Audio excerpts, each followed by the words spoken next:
आज की वीडियो के अंदर हम करने वाले हैं बहुभुज या फील्ड बुक का क्षेत्रफल निकालना। ये जो आपको बहुभुज या इसे हम फील्ड बुक बोलते हैं, इसका क्षेत्रफल कैसे निकालते हैं। तो यहाँ पर देखो, इस फील्ड बुक में ये 1 2 3 4 5 आकृतियाँ दे रखी हैं। तो हम क्या करेंगे, इनको नाम दे देंगे कि आकृति नंबर 1, आकृति नंबर 2, आकृति नंबर 3, आकृति नंबर 4 और आकृति नंबर 5। इसका मैंने अलग अलग नाम दे दिया। अब हम अलग अलग निकाल देंगे इनका क्षेत्रफल। तो सबसे पहले आकृति 1 का क्षेत्रफल।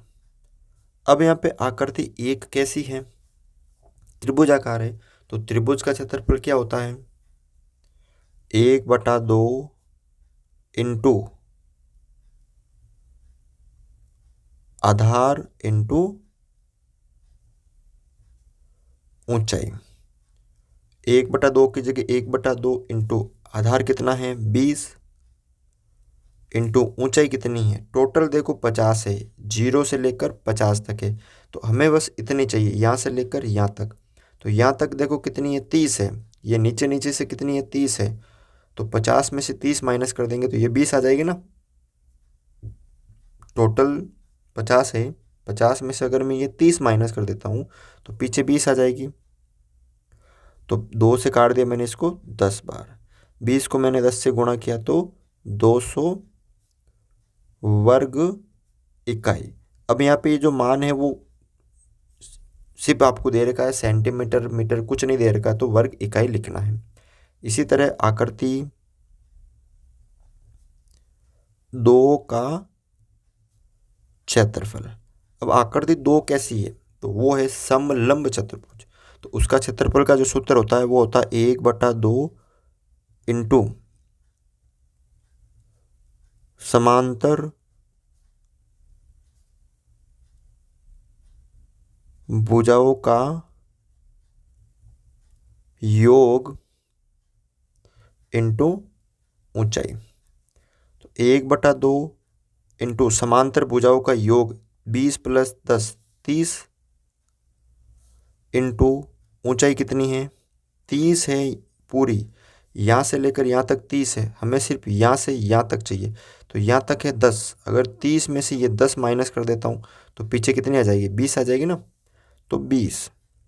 अब 2 से मैंने इसको काट दिया 10 बार, 30 को 10 से गुणा किया तो कितना आ जाएगा 300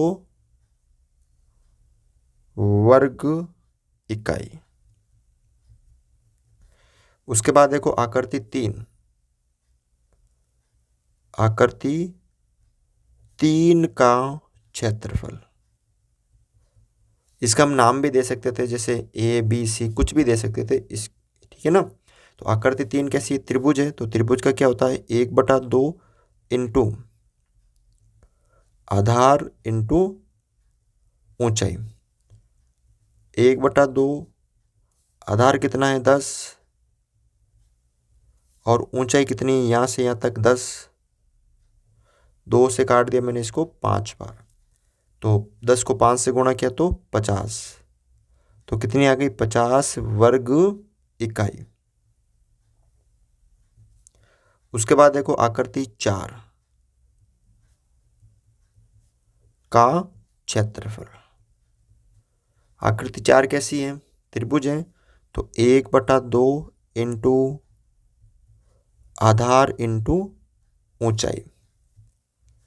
1/2 इंटू इसका आधार कितना है, जैसे यहाँ पे मान लेते हैं, दे नहीं रखा है क्वेश्चन में, तो यहाँ पे जैसे 30 है, ठीक है, मान लीजिए 30 है।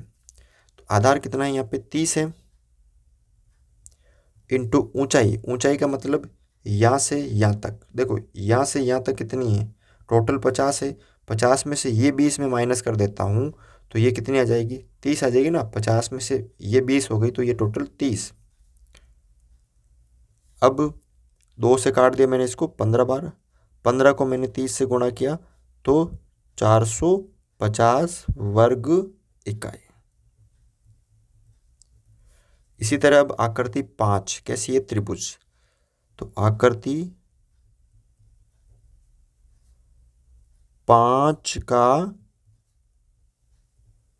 क्षेत्रफल क्या हो जाएगा, त्रिभुज है तो 1/2 इंटू आधार इंटू ऊंचाई। 1/2 की जगह 1/2 आधार कितना है इसका 30 है, इंटू ऊंचाई यहां से यहां तक कितनी है 20 है। 2 से काट दिया इसको मैंने 10 बार, 10 को 30 से गुणा किया तो 300 वर्ग इकाई। ठीक है, तो अब देखो पांचों का मैंने निकाल दिया, 5 आकृति दे रखी थी, पांचों आकृतियों का मैंने निकाल दिया। अब आपको इस बहुभुज का निकालना है, तो आपको लिखना है बहुभुज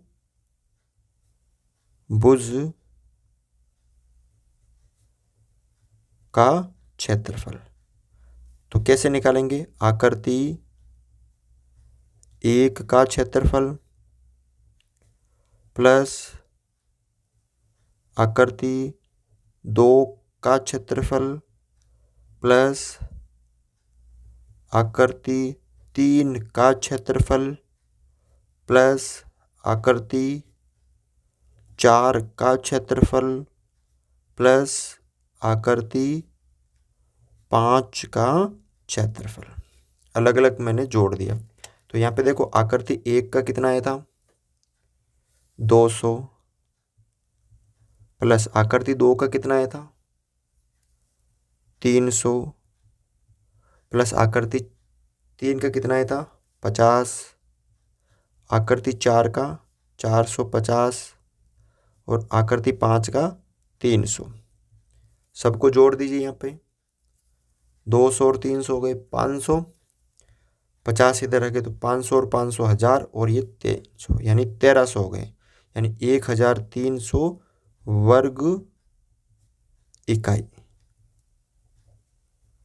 यानी ये जो फील्ड बुक है, यानी ये जो बहुभुज है, इसका जो क्षेत्रफल है वो कितना आ गया टोटल 1300।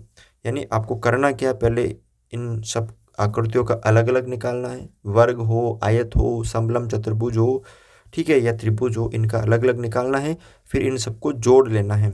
तो किसका क्षेत्रफल आ जाएगा, आपको इस पूरे बहुभुज का क्षेत्रफल आ जाएगा। तो ठीक है ना, तो आपको इस तरह ये बहुभुज का क्षेत्रफल निकालना है। आशा करता हूँ आपको ये वीडियो अच्छा लगा है। वीडियो आपको अच्छा लगा तो वीडियो को लाइक, चैनल पर नहीं हो तो चैनल को सब्सक्राइब ज़रूर करें।